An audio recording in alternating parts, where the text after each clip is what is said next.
Sama-sama ko ng lahat.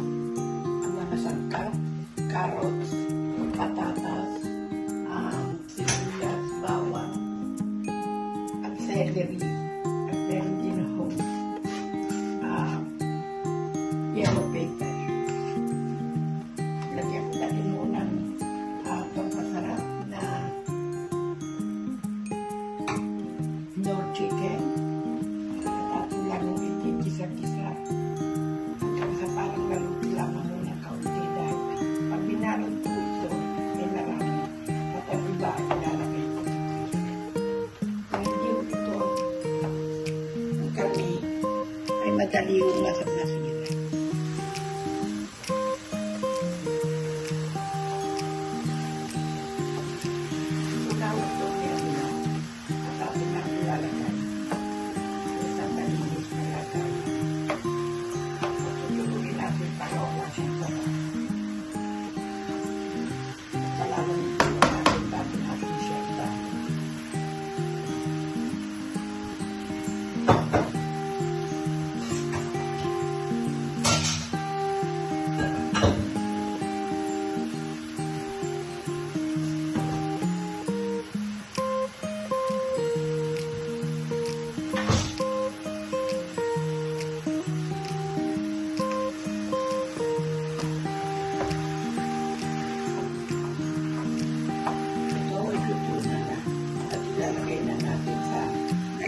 Lagayan at patitik-tikin natin ang tubig. Mamaya ako na ibabalot ko na pag malamig na siya.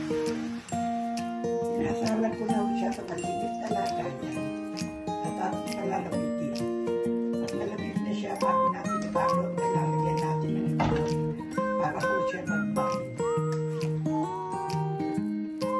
Ito po ay hindi ko nalalagyan ng lutang halo dahil natimplahan ko na rin.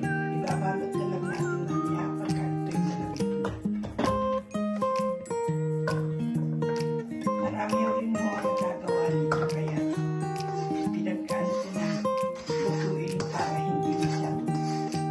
para magtagal mo sa freezer kung sakaling na nag-freezer.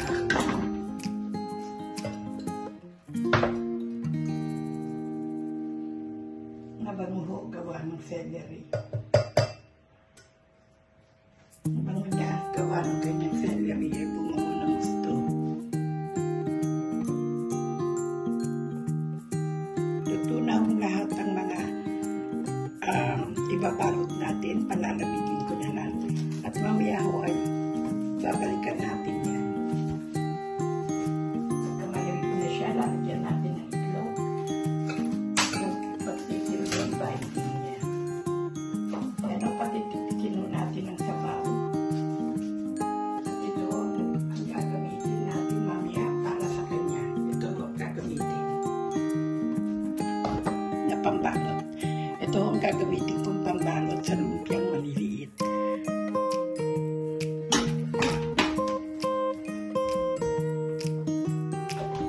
Lalagay ko muna sa fridge ito para huwag tumigas.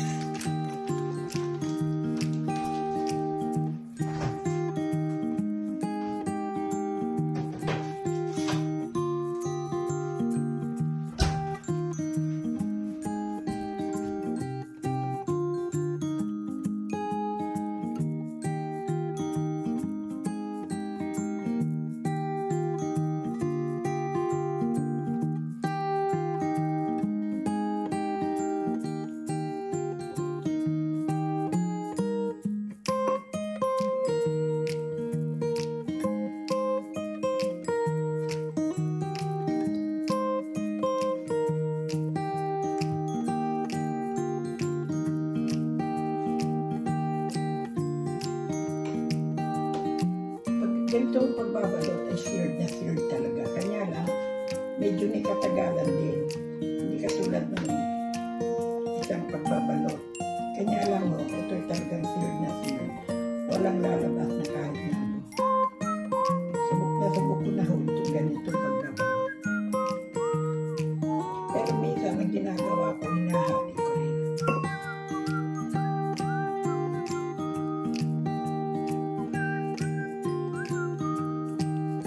Kaya medyo marami na rin ako nagagawa. baba.